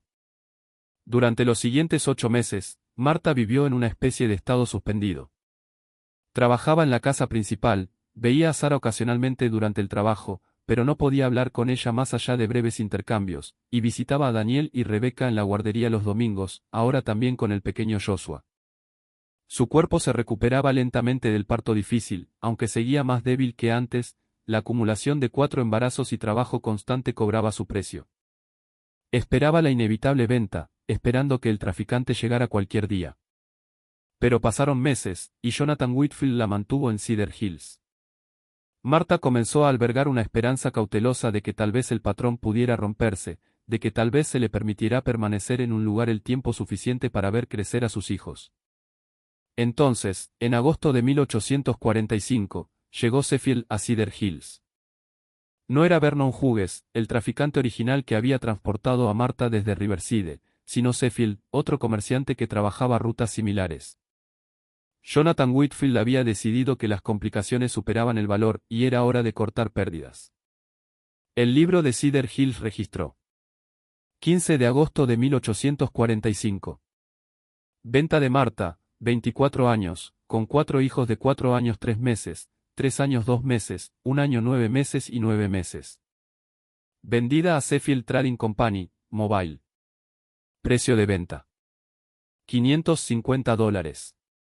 Motivo: reducción de personal doméstico. Reasignación de activos. Ingresos aplicados al Fondo de Modernización de la finca. Notación especial: costos médicos durante el embarazo reciente de $18 deducidos de la valoración final del activo. El precio siguió cayendo. Marta ahora valía menos de un tercio de su precio original de compra a pesar de tener solo 24 años y estar teóricamente en la plenitud de su vida laboral. Sus hijos, en lugar de añadir valor, se habían convertido en pasivos en los cálculos de la economía de plantación. A Marta le dieron 2 horas para prepararse. Reunió a sus 4 hijos. Sara ya era capaz de caminar sola. Daniel necesitaba ser llevado parte del tiempo. Rebecca caminaba tambaleándose pero aún inestable. Joshua, un bebé de 9 meses. Envolvió a Joshua contra su pecho en un cabestrillo, tomó la mano de Rebecca e instó a Sara a mantenerse cerca mientras intentaba manejar a Daniel. La logística de mover a una mujer con 4 niños pequeños era complicada. Sheffield proporcionó un carro con espacio para todos, y Marta subió con su pequeña y devastadora carga. 4 hijos nacidos en violencia, llevados en sufrimiento, y ahora siendo trasladados nuevamente porque su mera existencia era evidencia de crímenes que no podían reconocerse. Mientras el carro se alejaba de Cedar Hills, Marta miró hacia atrás a la plantación que había sido su hogar durante 20 meses. Vio la casa principal de columnas blancas. Vio el edificio de la guardería donde sus hijos habían vivido separados de ella. Vio los cuarteles de los sirvientes donde había dormido en su diminuta habitación sola mientras sus hijos lloraban por ella en otro lugar de la propiedad. 4 plantaciones, 4 embarazos, 4 ventas. Y, de alguna manera imposible, Marta seguía teniendo solo 24 años. Una plantación más la esperaba. El patrón no había terminado, pero Marta sí lo estaba. La operación de Sheffield tenía su base en Mobile, Alabama, una importante ciudad portuaria que servía como centro para las rutas occidentales del comercio doméstico de esclavos. Las personas esclavizadas eran transportadas a través de Mobile hacia plantaciones en todo Alabama, Mississippi y Luisiana, alimentando la insaciable demanda de mano de obra en las regiones en expansión de algodón y azúcar. Marta y sus 4 hijos pasaron 3 semanas en Mobile, retenidos en una instalación de almacén cerca de los muelles. El edificio estaba abarrotado de personas esperando venta, hombres comprados para trabajo de campo, mujeres para servicio doméstico, niños separados de sus padres y vendidos por su potencial futuro. El ruido era constante, una mezcla de llanto, oraciones y las voces ásperas de los traficantes realizando sus negocios. Sheffield reconoció que la situación de Marta era comercialmente complicada. 4 niños pequeños la hacían difícil de vender para la mayoría de los compradores. Su historial de precios descendentes sugería que era problemática. Pero su alfabetización seguía siendo valiosa, y algunos compradores querían específicamente familias esclavizadas que pudieran presentarse como gestionadas humanamente para contrarrestar la creciente crítica abolicionista. Sheffield encontró a su comprador en Luisiana, Henry Delacroix, un plantador criollo cuya familia había poseído Magnolia Grove durante 3 generaciones. Delacroix buscaba una sirvienta educada para ayudar con la correspondencia de la plantación y la gestión del hogar, y era lo suficientemente rico como para absorber el costo de mantener a 4 niños pequeños hasta que alcanzaran la edad de trabajar. La venta se negoció por cartas, con Sheffield presentando a Marta como una inversión valiosa a pesar de sus cargas familiares. Delacroix aceptó la compra y a finales de septiembre de 1845, Marta y sus hijos fueron transportados hacia el oeste hasta Luisiana. El viaje cubrió más de 200 millas a través de las tierras costeras, un paisaje diferente a todo lo que Marta había visto antes. La tierra era plana y húmeda, atravesada por bahíos y pantanos, espesa con musgo español colgando de los robles vivos. El aire olía a barro y decadencia y al dulzor particular de la caña de azúcar. Magnolia Grove estaba situada en la zona azucarera de Luisiana, donde el ciclo agrícola era diferente y más peligroso que el del algodón. El cultivo de azúcar exigía una precisión temporal, siembra en primavera, cultivo durante el verano y luego la brutal temporada de cosecha de octubre a diciembre, cuando toda la plantación trabajaba 24 horas al día para cortar la caña y procesarla antes de que la helada destruyera el cultivo. La temporada de molienda se llamaba el tiempo de matar por los accidentes en los molinos, las muertes relacionadas con el agotamiento y el ritmo brutal que empujaba a los trabajadores más allá de los límites humanos. Los registros de Magnolia Grove muestran. 28 de septiembre de 1845. Compra de una mujer Marta, 24 años, con 4 hijos. Edades: 4 años 5 meses, 3 años 4 meses, 1 año 11 meses y 10 meses. Propietario anterior: Sheffield Trading vía Plantación Cedar Hills, Alabama. Precio de compra: $500. Habilidades: alfabetización, correspondencia, gestión doméstica. Asignación: casa principal, asistente personal del propietario. Hijos alojados con la madre en cabaña separada. Notación especial: compra de unidad familiar, prima pagada por habilidades documentadas de alfabetización. Henry Delacroix tenía 58 años, un hombre sofisticado que había sido educado en Francia y mantenía conexiones con la sociedad criolla de Nueva Orleans. Era viudo y nunca se había vuelto a casar tras la muerte de su esposa 15 años antes. Sus 3 hijas estaban todas casadas y vivían en Nueva Orleans, dejándolo solo en Magnolia Grove con un personal doméstico de 12 sirvientes esclavizados y los 200 trabajadores de campo que mantenían en marcha su operación azucarera. A diferencia de las otras plantaciones, Delacroix asignó a Marta una pequeña cabaña cerca de la casa principal donde podía vivir con sus 4 hijos. Era la primera vez desde Cedar Hills que a Marta se le permitía mantener a sus hijos con ella, y el alivio fue abrumador. Sarah, ahora de 4 años y medio, por fin podía dormir cerca de su madre. Daniel, de 3 años y medio, y Rebecca, de 2, podían jugar cerca mientras Marta trabajaba, y Joshua, de 10 meses, podía mamar cuando lo necesitara. La cabaña era pequeña, quizá 10 por 12 pies, con suelo de tierra, una ventana y una chimenea, pero era suya, y tras las separaciones de Cedar Hills, Marta sintió una gratitud cautelosa que inmediatamente desconfió. La experiencia le había enseñado que todo lo dado podía ser quitado. Su asignación de trabajo era como asistente personal de Delacroix, sirviendo sus comidas, manteniendo sus aposentos privados, gestionando su correspondencia, organizando su estudio y ayudando cuando recibía invitados, lo cual era frecuente, ya que Delacroix era un hombre sociable que organizaba cenas para plantadores vecinos y hombres de negocios de Nueva Orleans. Delacroix era un empleador exigente, pero no violento. Tenía estándares exactos y esperaba perfección. Pero no se enfurecía ni golpeaba a sus sirvientes por fallos menores. En su lugar, usaba un sistema de pequeños privilegios y retiradas. Una ración de comida ligeramente mejor por buen servicio, retirada de privilegios dominicales por mal trabajo. Era una forma de control más sutil que el látigo, pero control al fin. Estaba fascinado por la alfabetización de Marta. Le hacía leerle mientras desayunaba, pasajes de novelas francesas, artículos de periódicos de Nueva Orleans, correspondencia de asociados de negocios. Dictaba cartas mientras ella las escribía con su cuidadosa caligrafía, a veces probándola con vocabulario complejo o frases en francés para ver si titubeaba. Cuando ella pronunciaba las palabras francesas, sin entenderlas pero capaz de reproducir los sonidos, parecía divertido.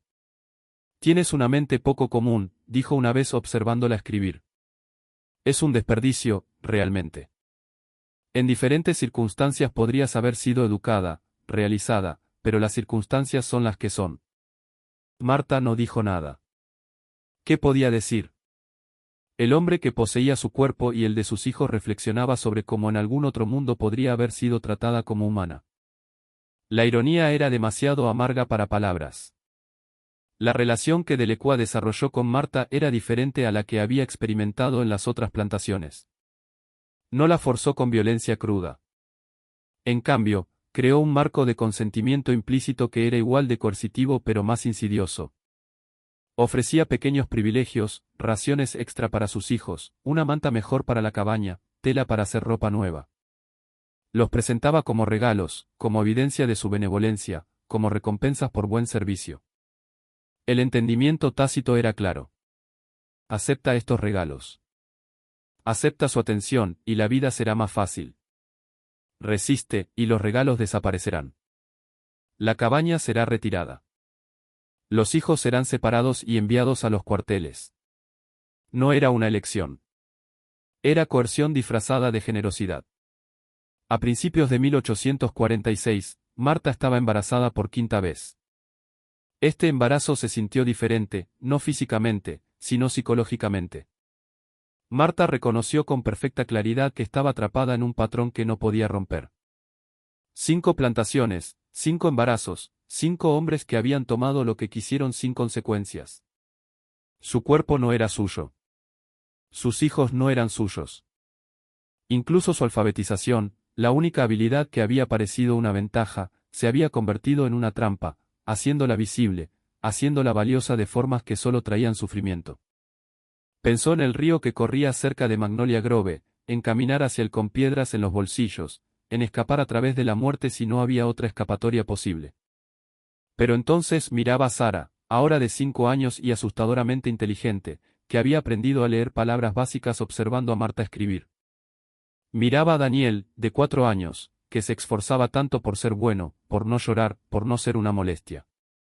Miraba a Rebecca, de 2 años y medio, que todavía sonreía a pesar de todo. Miraba a Joshua, un niño pequeño que aún no entendía el mundo en el que había nacido. Y Marta decidía sobrevivir un día más. No por sí misma. Hacía tiempo que había dejado de preocuparse por su propia supervivencia, sino por ellos. Porque si ella se iba, ¿quién los protegería? ¿Quién enseñaría a Sara a leer en secreto? ¿Quién daría a Daniel el abrazo que tan desesperadamente necesitaba? ¿Quién consolaría a Rebecca cuando despertaba llorando? ¿Quién cuidaría de Joshua? Así que Marta sobrevivió, y el embarazo continuó. Y en septiembre de 1846 dio a luz a su quinto hijo, una niña. El registro de nacimiento de Magnolia Grove anotó. 3 de septiembre de 1846. Niña nacida de Marta. Asistente personal de H. Delacroix. Parto sano, sin complicaciones. Peso del niño aproximadamente 7 libras. Madre se recuperó bien del parto. Padre, desconocido. Notación especial. Madre concedió 2 semanas de recuperación antes de reanudar sus deberes por instrucción específica de H. Delacroix. Marta llamó a esta hija Grace. El único nombre que pudo pensar que representaba algo en lo que aún quería desesperadamente creer. Favor inmerecido, misericordia no ganada, la posibilidad de algo mejor que lo que había. Y entonces ocurrió algo inesperado. Delacroix no vendió a Marta. Pasaron semanas. Pasaron meses.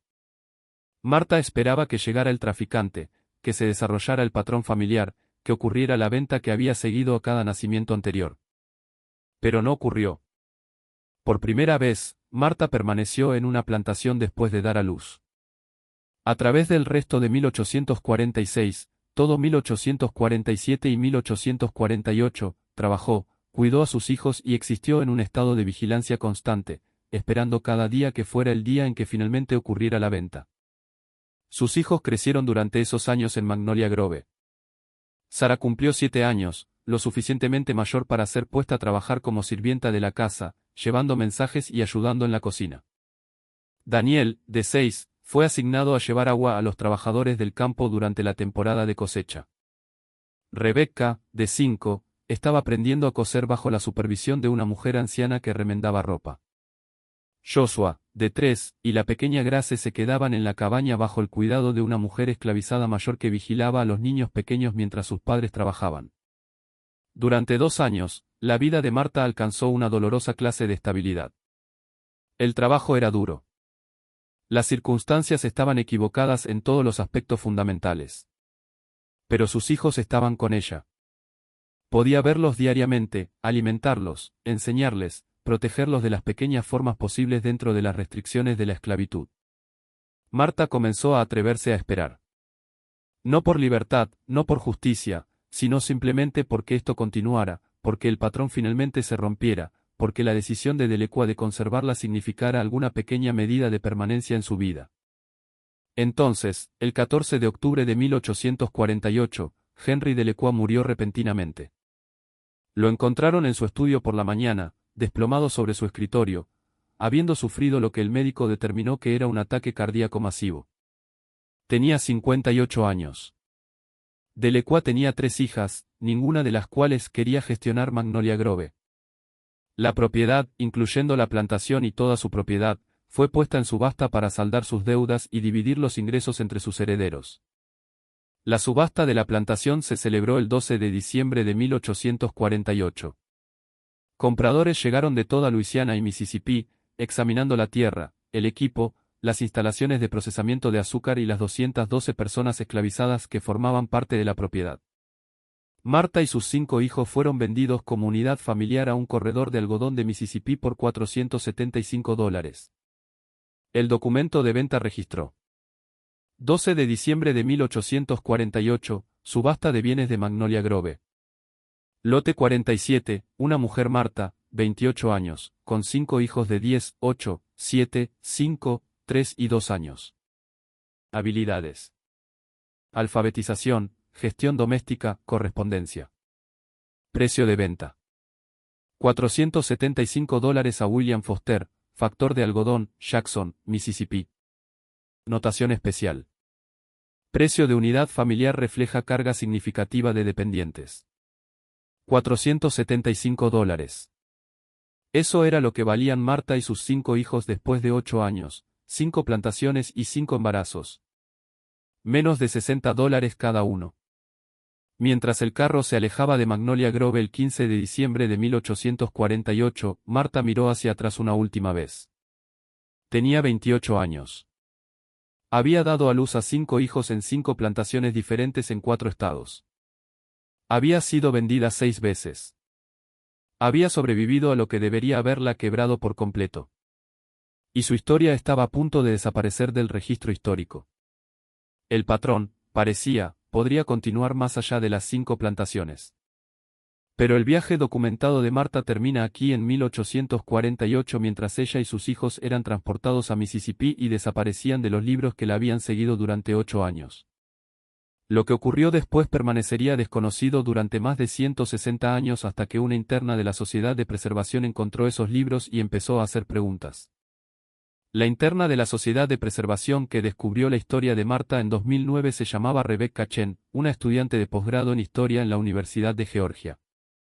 Estaba trabajando a tiempo parcial con el proyecto de preservación histórica del condado de Richmond, digitalizando antiguos registros del juzgado como parte de su investigación de tesis sobre transacciones de propiedades ante Bellum. El trabajo era tedioso hasta el entumecimiento mental.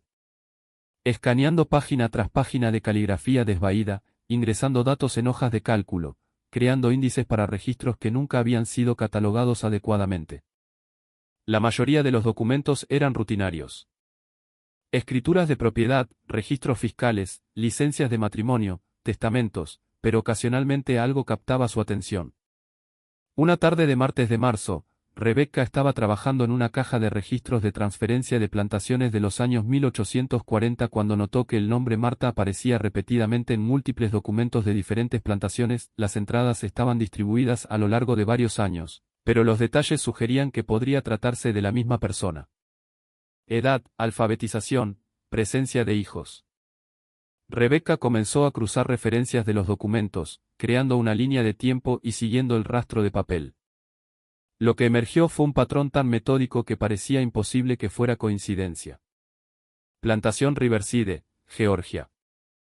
Marta comprada en abril de 1840 por $800. Registro de nacimiento, mayo de 1841, una hija. Vendida en junio de 1841 por $750 con una hija. Finca Fairmont, Georgia. Marta comprada en julio de 1841 por $650 con una hija. Registro de nacimiento, junio de 1842, un hijo. Vendida en agosto de 1842 por $700 con 2 hijos. Plantación Oakwood, Georgia. Marta comprada en agosto de 1842 por $625 con 2 hijos. Registro de nacimiento, septiembre de 1843, una hija. Vendida en noviembre de 1843 por $650 con 3 hijos. Plantación Cedar Hills, Alabama. Marta comprada en diciembre de 1843 por $600 con 3 hijos. Registro de nacimiento, noviembre de 1844, un hijo. Vendida en agosto de 1845 por $550 con 4 hijos. Magnolia Grove, Luisiana. Marta comprada en septiembre de 1845 por $500 con 4 hijos. Registro de nacimiento, septiembre de 1846, una hija. Vendida en diciembre de 1848 por $475 con 5 hijos. 5 plantaciones, 5 nacimientos, 5 ventas. La precisión matemática era escalofriante. Rebecca llevó los hallazgos a su asesor académico, el Dr. James Morton, historiador especializado en esclavitud y el comercio doméstico de esclavos. Pasaron 3 días verificando los documentos, cruzando referencias de detalles y confirmando que todas las entradas se referían a la misma mujer. Esto es extraordinario, dijo el Dr. Morton examinando la línea de tiempo que Rebecca había creado. He visto ejemplos de mujeres esclavizadas trasladadas después de embarazos, pero nunca había visto documentación de un patrón tan sistemático. Esto es evidencia de algo que he teorizado, pero nunca he podido probar de forma definitiva. Pasaron los siguientes 2 años rastreando documentos relacionados en 4 estados. Encontraron registros de nacimiento en cada plantación que documentaban 5 hijos nacidos entre 1841 y 1846. Cada anotación incluía la frase padre desconocido. Una ficción legal que protegía a los hombres blancos mientras condenaba a las mujeres esclavizadas. Documentos de transferencia que mostraban el movimiento de Marta entre plantaciones. Cada venta ocurría semanas o meses después de un parto. Registros de precios que documentaban la devaluación sistemática de Marta. De $800 a $475 en 8 años, a pesar de estar en la plenitud de su vida laboral. Notas marginales en algunos libros describiendo a Marta como problemática, inadecuada para asignación estándar, requiere manejo especial, lenguaje codificado que la culpaba por circunstancias sobre las que no tenía ningún poder. Correspondencia entre plantadores y traficantes negociando las ventas de Marta con un lenguaje que dejaba claro que todos los involucrados entendían lo que ocurría, aunque nadie lo declarara explícitamente en los registros oficiales.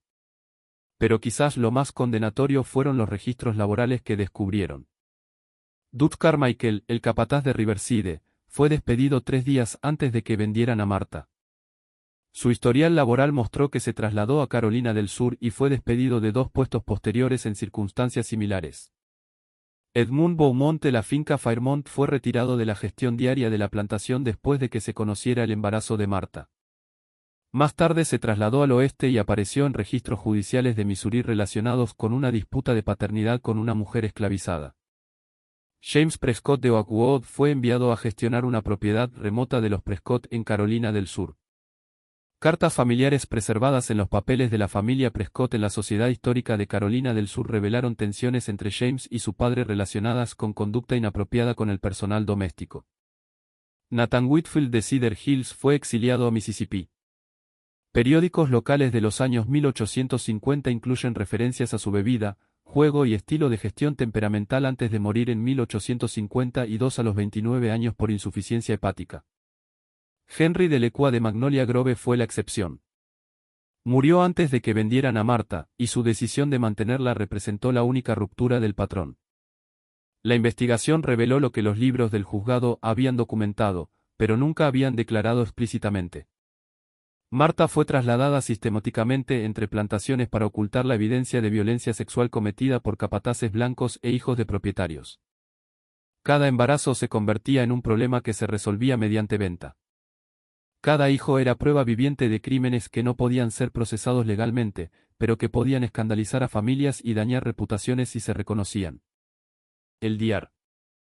Morton y Rebecca publicaron sus hallazgos en el Journal of Southern History en 2011 en un artículo titulado Explotación sistemática y migración forzada. Un estudio de casos sobre violencia sexual ante Bellum y devaluación económica. El artículo fue posteriormente republicado en revistas de historia popular y sirvió de base para una exposición museística sobre los patrones ocultos en la documentación del comercio de esclavos. Pero su investigación también planteó preguntas urgentes. ¿Qué pasó con Marta después de 1848?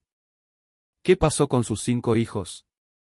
Rebecca Chen pasó otros 3 años buscando rastros de los hijos de Marta en los registros históricos. La búsqueda fue como trabajo de detective, reconstruyendo fragmentos de registros de subastas, inventarios de plantaciones, documentos de sucesión y los raros papeles de manumisión que documentaban a personas esclavizadas obteniendo libertad. Los descubrimientos fueron desgarradores. Sarah, la hija mayor de Marta, apareció en registros de subasta de Jackson, Mississippi, en agosto de 1851. Fue listada como mujer, 10 años, alfabetizada, entrenada en servicio doméstico. Fue comprada por separado de su madre y hermanos por un propietario de plantación llamado Robert Clemens por $650. La anotación enfatizaba su inusual alfabetización para alguien tan joven. Sarah apareció nuevamente en el inventario de la plantación Clemens de 1860 como Sarah, 19 años, personal doméstico. Luego desapareció de todos los registros. Si murió, fue vendida nuevamente o escapó durante el caos de la guerra civil, sigue siendo desconocido. Daniel, el hijo mayor, apareció en un inventario de sucesión de Natchez, Mississippi, en 1853. El documento lo listaba como Daniel, varón, 11 años, trabajador de campo, valorado en $700 como parte de un acuerdo sucesorio. Había sido separado de Marta y vendido a otro propietario. Rebecca encontró una referencia más a alguien que podría ser Daniel. Un Daniel Fieldán, de 28 años, listado en un contrato laboral de 1870 firmado después de la emancipación con una plantación en Luisiana. Si era el mismo Daniel, había sobrevivido a la esclavitud y permaneció en el sur como aparero, atrapado en un sistema apenas mejor que el que había soportado antes. Rebecca, la hija mediana, desapareció completamente de los registros después de la venta de 1848. A Rebecca Chen, la investigadora, le afectó emocionalmente la desaparición de su homónima, pasando meses buscando en documentos fragmentarios, intentando encontrar cualquier rastro. La niña Rebecca tendría solo 5 años en 1848, lo suficientemente joven como para haber sido vendida por separado, haber muerto joven o haber sobrevivido hasta la adultez, pero sin dejar rastro documental. La investigadora nunca encontró respuesta. Joshua y Grace, los 2 hijos menores, también desaparecieron del registro histórico después de 1848. Tendrían solo 3 y 2 años respectivamente cuando fueron documentados por última vez. Niños tan pequeños a veces se mantenían con sus madres, pero con la misma frecuencia eran vendidos a plantaciones que querían criar niños esclavizados desde pequeños para asegurar un completo acondicionamiento psicológico a la esclavitud. Sin más documentación, su destino permanece desconocido. La separación sistemática de los hijos de Marta ilustraba una realidad brutal del comercio doméstico de esclavos. Las familias existían solo a conveniencia del propietario. Los 5 hijos que Marta había llevado, dado a luz y amado fueron dispersados por el sur, separados de ella y entre sí. Sus conexiones entre ellos borradas en la maquinaria del comercio. La búsqueda del propio destino de Marta resultó aún más difícil. Tras la venta de diciembre de 1848 a William Foster Cotton Factor en Mississippi, el rastro documental se enfrió. Rebecca Chen buscó en registros de plantaciones de Mississippi de los años 1850, registros sucesorios que pudieran mostrar a Marta en inventarios, registros de subastas que pudieran mostrar ventas posteriores, registros de manumisión que pudieran mostrar su liberación, registros de defunción, aunque estos rara vez se mantenían para personas esclavizadas. Registros de contrabando de la era de la guerra civil que documentaban a personas esclavizadas que escaparon a las líneas de la Unión. Registros de la Oficina de Libertos de la Reconstrucción, registros censales de posguerra. La última referencia confirmada apareció en un documento de transferencia de propiedad de 1853, donde Marta fue vendida, ahora de 32 años, a una plantación en el este de Texas por $275. El precio había seguido cayendo, reflejando edad, daño físico acumulado por años de trabajo duro y múltiples embarazos, y la etiqueta permanente de problemática que la siguió en cada transacción. Después de 1853, Marta desapareció de la historia. No hay certificado de defunción, no hay papeles de manumisión, no hay más registros de venta, no hay documentación de posguerra que muestre que estaba viva después de la emancipación. Los escenarios más probables. Murió en algún momento de los años 1850. Su muerte no registrada porque las muertes de personas esclavizadas rara vez se documentaban oficialmente a menos que afectaran el valor de la propiedad. Sobrevivió hasta la emancipación en 1865, pero no dejó rastro documental, como millones de personas anteriormente esclavizadas que vivieron y murieron sin registros oficiales, cuyas historias solo existen en memorias familiares transmitidas a través de generaciones. Escapó o fue liberada durante el caos de la guerra civil, cuando los sistemas de documentación colapsaron y muchas personas esclavizadas simplemente abandonaron las plantaciones. El Dr. Morton y Rebecca publicaron un artículo de seguimiento en 2014 titulado Más allá de los libros. Las vidas desaparecidas de las mujeres esclavizadas. Argumentaron que la desaparición de Marta de los registros históricos después de 1853 era en sí misma evidencia de borrado sistémico. Las personas esclavizadas solo eran documentadas cuando tenían valor económico para los propietarios blancos, y cuando ese valor se agotaba o cuando los sistemas de documentación colapsaban, sus vidas se volvían históricamente invisibles. El artículo señaló que Marta sobrevivió al menos 13 años de brutalidad documentada, 5 embarazos forzados, 5 ventas y la separación de todos sus 5 hijos. Tenía 32 años cuando apareció por última vez en registros oficiales, aún en la plenitud de su vida laboral, pero valorada en menos de un tercio de su precio original de compra. Si vivió otros 30 años o murió meses después de esa venta final, quizás nunca lo sepamos. Lo que sí sabemos es que los sistemas de esclavitud crearon y mantuvieron este patrón de violencia y luego borraron la evidencia reduciendo vidas humanas a entradas de libros que desaparecían cuando ya no eran económicamente convenientes. Los libros del juzgado que documentaron el viaje de Marta a través de 5 plantaciones ahora se conservan en archivos con control climático en la Universidad de Georgia y están disponibles a través de bases de datos digitales para investigadores y descendientes que buscan historias familiares. Los números cuentan su propia historia brutal. 8 años. Periodo documentado del viaje de Marta a través de 5 plantaciones, 1840 a 1848 5 plantaciones. Riverside, Georgia Fairmont, Georgia Oakwood, Georgia Cedar Hills, Alabama Magnolia Grove, Luisiana 5 hijos nacidos entre 1841 y 1846, todos eventualmente separados de su madre y entre sí 6 ventas. Número de veces que Marta fue vendida como propiedad, cada venta siguiendo el mismo patrón, de $800 a $275 caída del valor de Marta desde la primera compra hasta la última venta documentada. Disminución del 66% en 13 años para los hombres.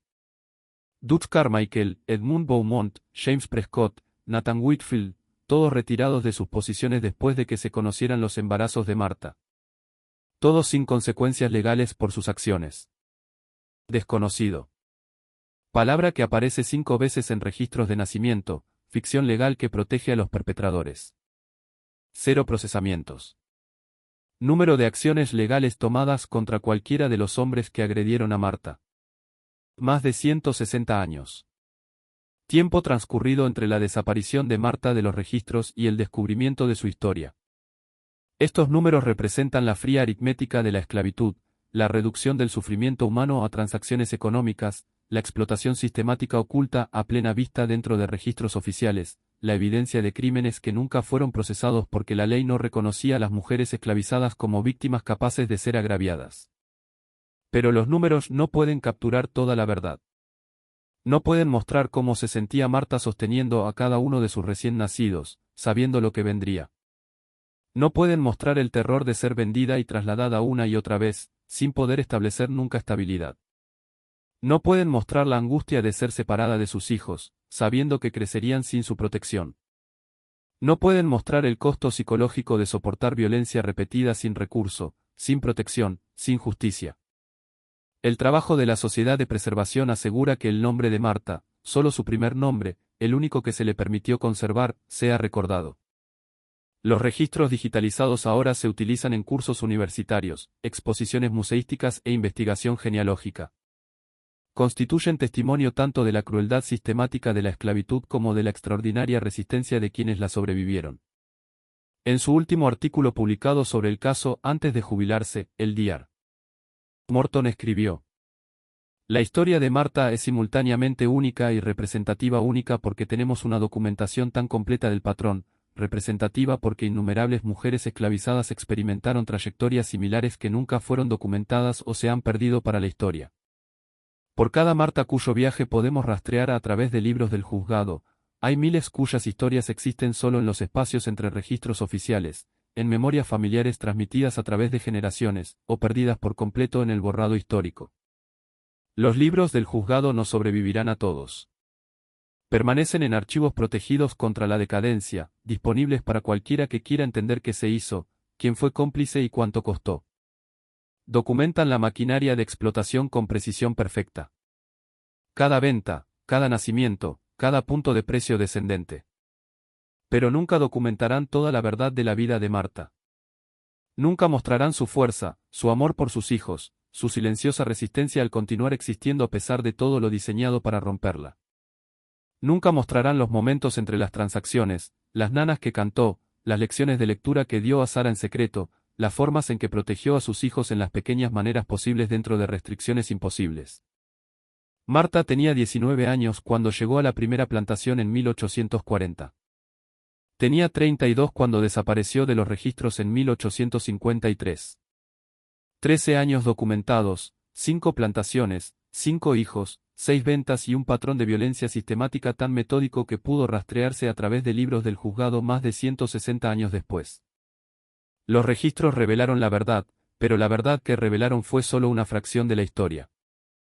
El resto, los pensamientos de Marta, sus sueños, sus silenciosos momentos de resistencia, su plena humanidad, existe más allá de cualquier libro, en el espacio donde terminan los números y comienza la experiencia humana. Esa historia nunca fue escrita, pero fue vivida, importó, y gracias al trabajo de investigadores como Rebecca Chen y Eldiar Morton, nunca será completamente olvidada. Los libros del juzgado documentaron la devaluación de Marta en dólares y centavos, pero no pudieron disminuir su valor como ser humano, como madre, como sobreviviente.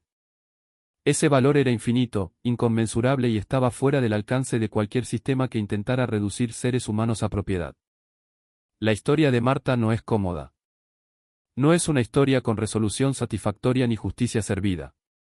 Es una historia sobre violencia sistemática, sobre patrones de explotación ocultos a plena vista, sobre evidencia preservada en los mismos registros destinados a legitimar el sistema que creó tanto sufrimiento. Pero también es una historia sobre supervivencia, sobre resistencia, sobre amor que persistió a pesar de todo, sobre humanidad que no pudo ser borrada, ni siquiera por sistemas diseñados para borrarla. Los libros preservaron la historia de Marta. Ahora esa historia por fin puede contarse, y al contarla aseguramos que ella y los millones como ella nunca sean olvidados. Si esta historia te conmovió, si te hizo pensar en los patrones ocultos de los documentos históricos y las vidas que documentan, compártela con alguien que necesite entender esta parte de nuestra historia. Suscríbete a nuestro canal para más historias como esta y deja un comentario compartiendo tus pensamientos. ¿Qué opinas de la historia de Marta?